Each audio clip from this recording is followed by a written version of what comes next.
অন্তর্বর্তী সরকারের তালিকা ঘিরে বঙ্গভবনের দিকে তাকিয়ে এখন গোটা দেশ। এরই মধ্যে রাষ্ট্রপতির সঙ্গে সাক্ষাৎ করতে বঙ্গভবনে গেছেন নবনিযুক্ত পুলিশ প্রধান মঈনুল ইসলাম। সেখানে আছেন সহকর্মী মোরসালিন জুনায়েদ, যুক্ত হচ্ছি তার সঙ্গে। জুনায়েদ, অন্তর্বর্তী সরকার গঠন নিয়ে কোনো তথ্য আছে কিনা আপনার কাছে জানাবেন। নাফিসা, আপনি যেই তথ্যটি দিলেন দর্শকদেরকে, সেটি সূত্র ধরে বলতে চাই, গণভবনে বেলা 1:50-এর দিকে পুলিশের নতুন প্রধান আইজিপি মোহাম্মদ মঈনুল ইসলাম তিনি প্রবেশ করেছিলেন বঙ্গভবনে এবং কিছু সময় তিনি রাষ্ট্রপতির সাথে সাক্ষাৎ করেছেন। এই বিষয়টি এখন পর্যন্ত নিশ্চিত করেছে বঙ্গভবনের জনসংযোগ দপ্তর থেকে এবং বিস্তারিত তারা কিছুক্ষণের মধ্যে জানাবেন সেখানে কি কি নিয়ে আলোচনা হয়েছে।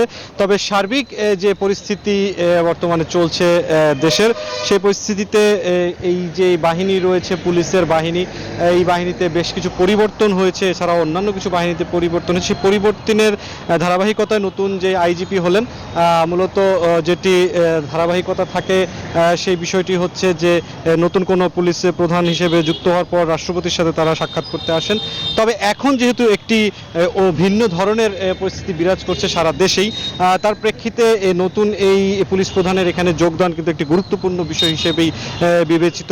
সবকিছু মিলে তিনি 20-25 মিনিটের মতো নাফিসা বঙ্গভবন অবস্থান করেছিলেন এবং এখান থেকে তিনি 2:15টার দিকে তিনি বের হয়ে গেছেন।